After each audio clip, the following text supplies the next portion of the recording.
Yeah, Keith and I are on a trail called Slim Shady in Sedona. And first, let's get first thing first. Why in the world are we wearing pants? We never wear pants where we ride. Well, for starters, we were wearing pants because it was pretty cold some of the mornings we were riding. But now we're not really wearing pants because of the temperature, because it's pretty warm now, but because of the sticky things that can catch your leg when you're on trails that are not as popular. This trail, however, is very popular, and it's called Slim Shady, and there's a technique that we're both going to demo here. Again, this is a section that a lot of our clients would love to be able to clean, and Keith and I use two different techniques, and so I'm going to let him tell you about his technique. All right, so what I did when I approached this feature here is I looked at it like I look at a roller or a jump on the BMX track that I don't want to jump. I did what is called a pull on this jump, on this feature. Jeff Lenoski calls this a punch. I came through, lifted my front tire off just before I got this root here, landed the front tire up there. As I lifted that front tire, I'm pulling that bike up. I'm basically doing a box jump. So I get my center of mass higher, land that front tire up, that back tire follows along.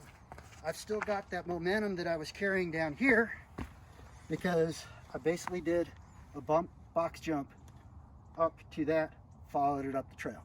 What's a box jump? A box jump like you're doing plyo. You're jumping up. I got you. Like that. So just like a plyometrics box jump, I'm there, I hopped that bike up, but I didn't have to do a bunny hop. I let that back tire roll up. Just raised my center of mass. Cool. And followed it along down the trail.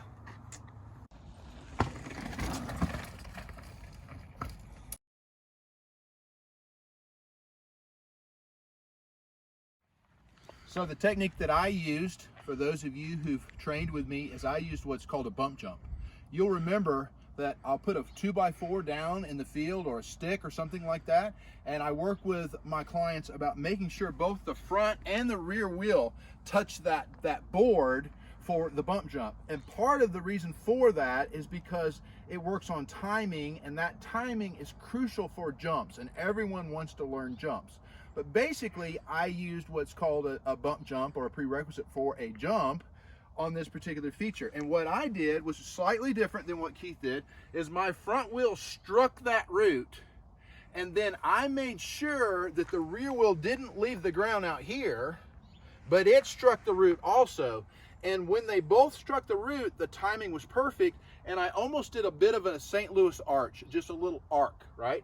And I landed right there. There's not a right or a wrong way to do this. These are two different techniques: a Phillips head screwdriver, a standard. Now, if this root were wet, Keith's technique would probably be a lot better, because if I was taking a little bit of a chance by hitting that with my front and rear wheel, and I had to circle a little bit wider probably because I wanted to square this up and tee it up a bit.